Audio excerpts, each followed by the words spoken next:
fantasy short stories. Cleaning Day by Joe Prosit. Henry knew it was going to be the worst day of his life from the very moment he opened his eyes. There was a lack of buzz in his head, a lack of shine in his vision, a dullness of every sensation, a tiredness, a painfulness, an ache deep in his soul, as if everything that mattered to him was missing, and as if everything around him didn't matter. It was an unnatural and artificial, but nevertheless authentic affliction. He grokked it all in an instant, because every morning prior to this one had been the complete opposite. He was still in his pleasant private cabin, in his soft mattress buried under thick quilts, surrounded by soothing hygge decor and pleasing sights and smells. But all of the joy and satisfaction and pleasure he'd felt for every single day prior to this one had been robbed from him. It had all been so petty and shallow and worthless in preventing what was to come to him. He understood why today would be the way it had to be, and he had a vague, fearful idea of what was to come. Not knowing exactly what was coming, or how the day would be the worst day of his life, but being certain that it would be the worst day of his life, flooded him with dread, which just propagated further terror. Rolling over in his familiar bed, feeling completely unfamiliar with his situation, he saw his wife April was gone from her spot. A note card pitched like a Boy Scout's pup tent stood on his nightstand. It loomed like a death sentence nailed to a prison wall. Henry snatched it up, flipped past his name stamped in black ink on the front, and read the contents. Henry, today is your cleaning day. What awaits you will be abject misery. For the next 24 hours, you will be subjected to the worst conditions possible for a human being to experience and remain alive. We offer you no consolation, no compassion, and no apologies. As diligent as we are to make every other day here paradise, we will take every measure to ensure today is your own personal living hell. You will endure every physical pain imaginable. You will know utter sorrow and grief. You will be shamed and scorned and rejected by everything and everyone that has ever granted you comfort. We will break your soul. The only solace we offer you is that come tomorrow morning, you will forget that any of this ever happened. Without mercy, the spa staff. "Oh, God, no," Henry moaned to himself. He didn't remember ever feeling like this before. He had no tools with which to deal with the torment that lay ahead. He was completely unprepared, completely defenseless, with eyes wide and heart racing, his naked body covered in cold sweat. He watched the door. "It's too soon," he screamed. Even though he had no recollection of his last cleaning day, he knew, just knew, that he couldn't be due for another. "You've made a mistake. You can't do this to me. I don't deserve—" His pleas were cut short when the door broke inward. 4 huge, aggressive men wearing masks and black coveralls stormed into his quiet bedroom. It was clear they had come to do him violence, and in all of his memories, he never recalled any other humans as fast and violent as these 4 men. "No!" Henry yelled at them, scrambling to his feet on top of the mattress as if he had any idea how to defend himself. He was a cornered animal, and he'd do everything he could to stave off the oncoming tortures, even though he knew his doom was inevitable, necessary even. He understood the why of what he was about to suffer, and that just made everything worse. The 4 rough men in masks and ugly clothes seized him with their callous and incredibly strong hands. Henry tried to fight them off, tried to wrestle his limbs free, tried to hit and kick at them. But there was no use. No amount of begging or pleading would change their minds. No amount of hitting and biting would dissuade them. They ripped him out of his charming little bedroom and dragged him out to his fate. Henry woke up to no alarm, with the sun already slipping through his curtains, and knew today was going to be another best day of his life. All of his senses were finely tuned. His bed was plush, the rich fragrance of pine and freshly brewed coffee and of his wife's body and soaps hung in the still air. Outside, the morning robins and thrushes twittered through his open window. A slight brisk but nevertheless pleasant breath of cool air slipped into his bedroom along with their songs. Beside him, April inhaled deeply, her first breath of what would no doubt be another best day of her life. Over her shoulder, Henry saw their shared nightstand was empty. Not that he should suspect anything to be there, but its bare surface gave him reassurance, for reasons he didn't understand. He touched her naked shoulder. "Good morning, sweetheart," he whispered, his lips brushing the mouse hair on her ear. Morning," she whispered back. "Coffee's ready," he told her. Perhaps it was the auto-brew that had woken both of them up at the same time, or maybe the cool morning breeze, or maybe the robins and the thrushes, or perhaps a drip of serotonin from the neurotransmitter regulator the spa had installed in him. Whatever it was, the timing was exquisite. By merit of a life of discipline, hard work, financial prowess, wise investments, and with one final wise decision to push back from the roulette wheel while Lady Luck remained a lady, they found themselves here, at the spa, where every day, save the rare cleaning day, was guaranteed to be blissful. "Another day slaving in the coal mines," he joked. She half laughed, half smirked. "Okay, I'll get up. But not after until you've made love to me." They were no spring chickens. His once black hair was now heavily salted, and the crows had marched their tracks next to April's eyes a long time ago. But they loved each other all the same and remained very active together. His palm descended down her smooth skin, and their banter descended into laughter.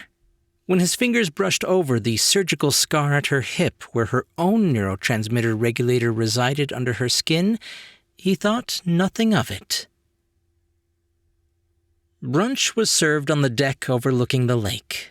The sun hung in a cloudless sky and warmed the cool morning air just right. 2 big cups of coffee steamed on the table in front of them. Henry took his coffee with a splash of crème de liqueur, not because he needed it, but just for fun. April took hers black because, she said, she liked the bitterness of the French roast. He ordered his eggs over easy. Hers she asked to be poached. Bacon for him, sausage for her. The staff here always cooked to order, and cooked to perfection. Janet and her new wife Eleanor will be joining us today, April said after sipping her coffee. I like Eleanor, Henry admitted. She was a new arrival, freshly retired from a lucrative career in corporate law. I think she'll fit in with our group very nicely. Oh, she is so funny, April said, and as cute as a button. Janet lucked out with her. When their plates were delivered to them, Henry noticed a red mark on the server's wrist. Andrew, what happened to you? Henry asked, concerned. The server tugged on his sleeve to cover the mark. Oh, it's nothing to worry about, sir. It looks like teeth marks, Henry said. It was a silly mistake on my part, Andrew told him. I assure you, I'll take better care of myself in the future. Won't let it happen again. Enjoy your meal and think nothing of it. So, Henry did just that. By noon, the full heat of the day was upon them. So they laid out on the deck chairs in bikinis and trunks and soaked in the vitamin D and serotonin. Not that they needed the extra dosage to carry them off into euphoria. Their embedded neurotransmitter regulators took care of that for them. As the ladies chattered and laughed, Henry pondered. Life at the spa was perfect. Every daily pleasure was granted to them on a whim. The only struggle was working the mind over how it could possibly be better. He marveled at the good fortune of coming here to this place in history when existence could be so luxurious and carefree. It would have been impossible if not for cleaning days, he knew, or at least for the concept of cleaning days. It was the parody of pain and sorrow and torment that allowed the good days to be so great. Just as in finance, at the end of the day, the books had to be balanced. At least, that's what the staff had told them. "Where are David and Barb?" April asked, clearly trying to pull him into the conversation she, Janet, and Eleanor were having.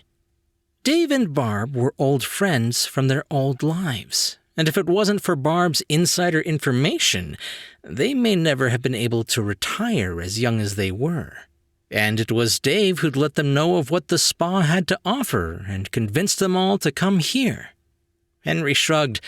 His mind was still engaged in his musings.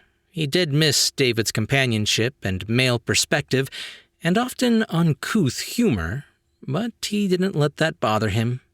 Enjoying some time by themselves, I guess? It's a gorgeous day out. Time by themselves, huh?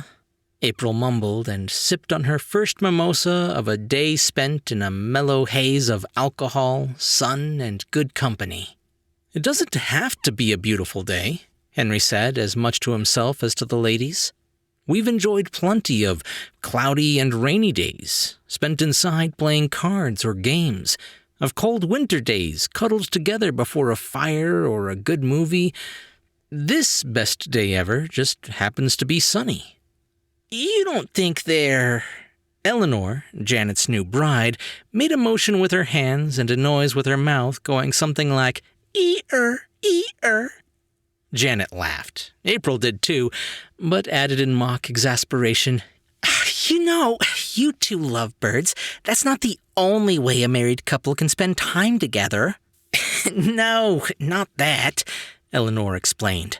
"I mean, do you think, they're..." She threw eyes side to side and continued conspiratorially, "Do you think they're getting their floors mopped?" "Eleanor!" Janet gasped.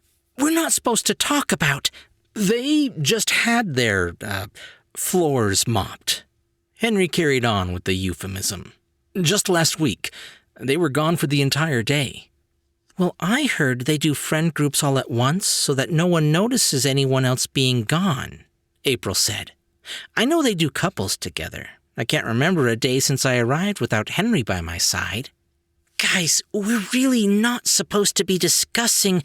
Janet began, but silenced herself as a staff member with a tray full of Bloody Marys strolled along the beach toward another group of friends. When the server was well out of earshot, she finished in a whisper, "Our floors and when or how they get cleaned. Now, let's talk about something else. After all, every day here is a gift. We'd be ungrateful not to enjoy each moment." In the afternoon, they did yoga on the beach, working all their muscles until they were loose and limber and flooded with endorphins. The following aromatherapy, hot stone, and sweetest massages worked out any potential aches in their tissues. At 3, they snuck into the sauna, where the men and the women reclined in the nude, none of them ashamed or jealous or anything other than satisfied. Henry and April followed that with a retreat back to their private cabin for an adrenaline and dopamine-laced round of lovemaking, and then a good nap. By 6, they met back up with Janet and Eleanor on the boardwalk for a relaxed but invigorating stroll along the shore. Dinner was fish and chips in the dining room of the main lodge, walleye fillets and French fries cut thick and drizzled with lemon juice and vinegar. Henry had discovered a new Pilsner on the tap list and couldn't decide which he enjoyed more, the food or the beer. April's cheeks were a bit red from the sun, nothing a bit of afternoon lotioning couldn't remedy, and it gave her a natural, healthy glow. Her rich brown eyes twinkled like freshly melted chocolate in the golden hour sunset. After the sun buried itself below the waves of the lake and the pines and oaks of the opposite shore, the four of them gathered around a fire set up, lit and stoked by the staff. They were all comfortably fatigued from the busy day and sipped cocktails to soothe anything that might ail them. "Well, I suppose I'll get to meet David and Barb tomorrow," Eleanor sighed. Janet petted her sun-kissed shoulder as if she could clean away her spouse's brief moment of melancholy. "And they'll be all the happier to meet you." "I don't think they were due yet," Henry said, uncharacteristically contrarian even for himself. He finished off his first whiskey old-fashioned and plucked the cherry from its stem with his teeth.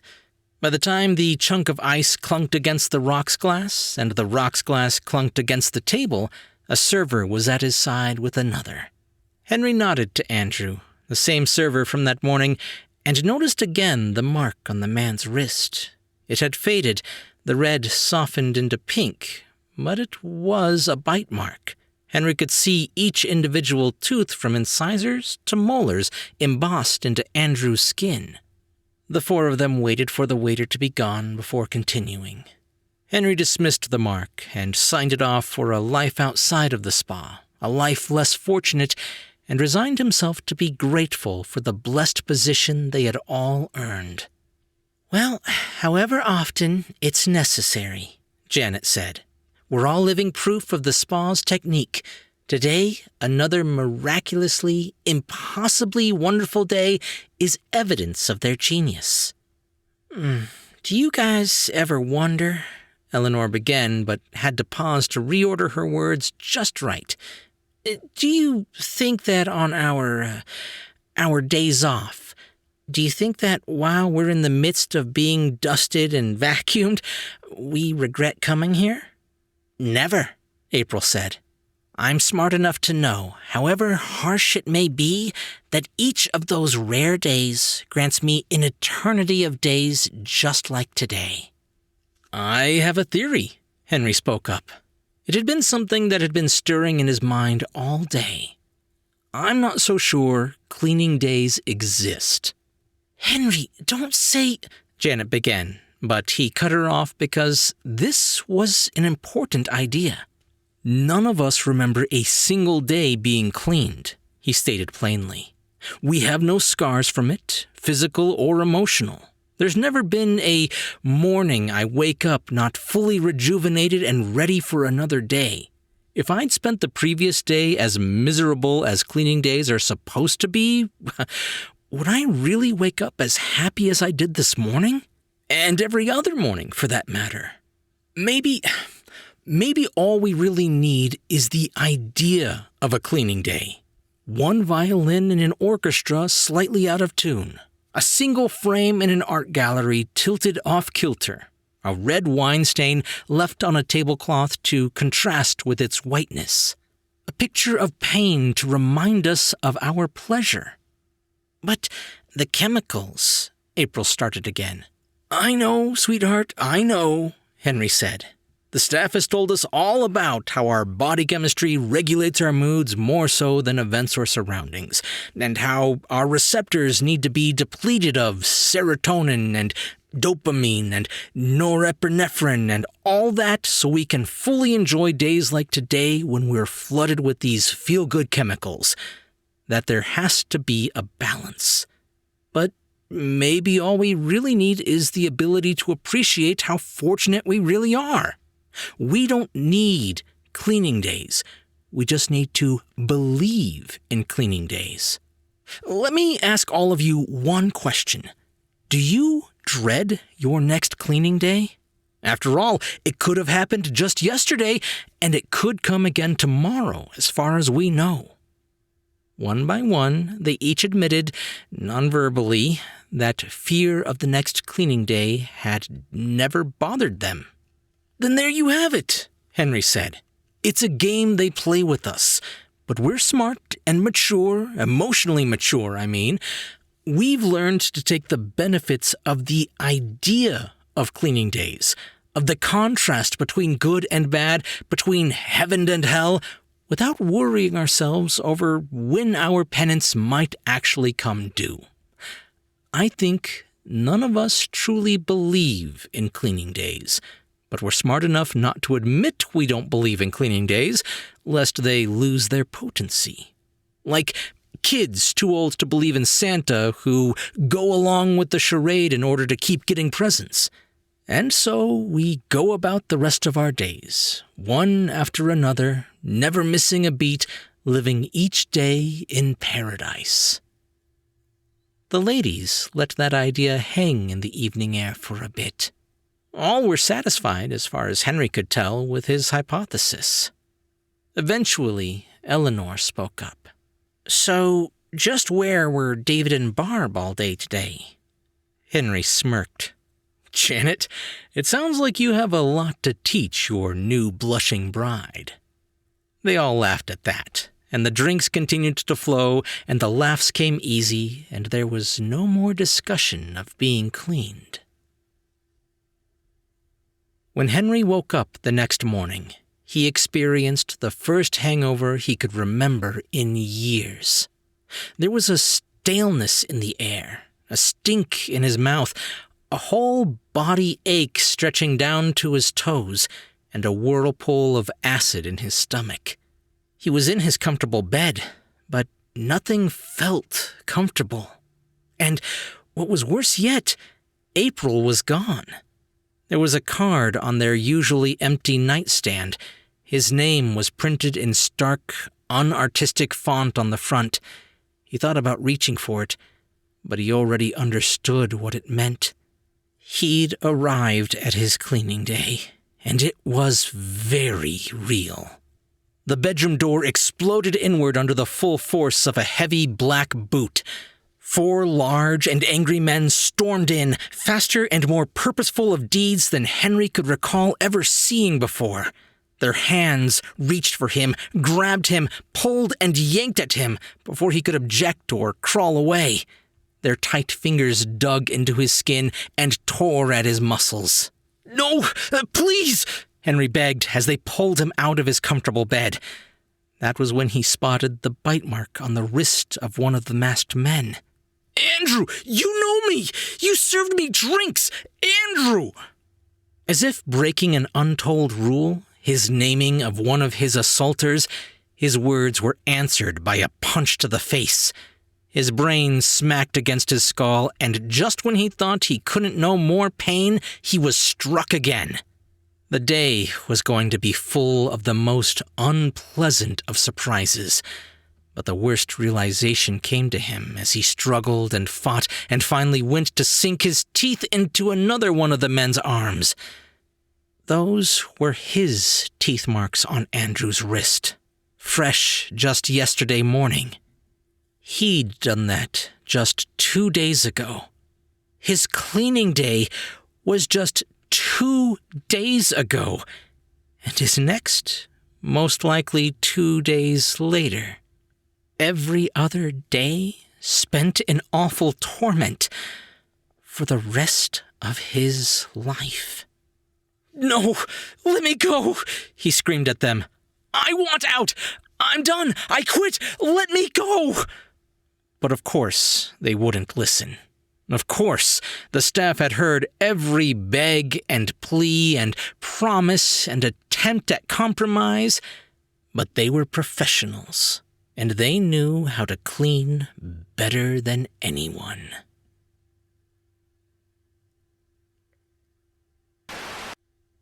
Joe Prosit writes sci-fi, horror, and psycho-fiction. His novels include Bad Brains, 99 Town, 7 Androids, 0 City, and most recently, Look What You Made Me Do, a psychological slasher horror. He has published many short stories in various magazines and podcasts and compiled them in his short story collection title, Machines, Monsters, and Maniacs, all of which can be found at joeprosit.com. If you'd like to find the man himself, he's regularly on the road at cons and events all across the Midwest or lost deep in the Great North Woods. He lives with his wife, kids, and a dog in northern Minnesota. Hey guys, I hope you enjoyed that story.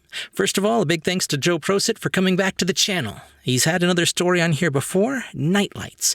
If you'd like to listen to that one, I highly recommend it. I'll leave a link down in the description to where you can find it. And I hope you all had a happy Halloween. I'm sorry I didn't get to have a lot of horror fiction on this year. I had it planned, but unfortunately things got in the way. Life. Anyway, I hope you guys liked this story. I really liked the way that he took the concept of there can be no pleasure without pain. A fairly common concept in philosophy, but really deep and true if you think about it. And the way that he took this and made this story about a living hell side by side with a living paradise, but you only remember the paradise, it really makes me wonder. Knowing that, would I agree to go through something like this? And it's not an easy answer, at least not for me. But it's a really cool concept, and it made me think, so heck yeah. I hope you guys liked this story. If you did, be sure to leave a comment and a thumbs up if you're on YouTube. Or if you're listening to the podcast, just be sure to subscribe for more brand new short stories. I'm Chris Herron, and that's it for today's Tall Tale TV.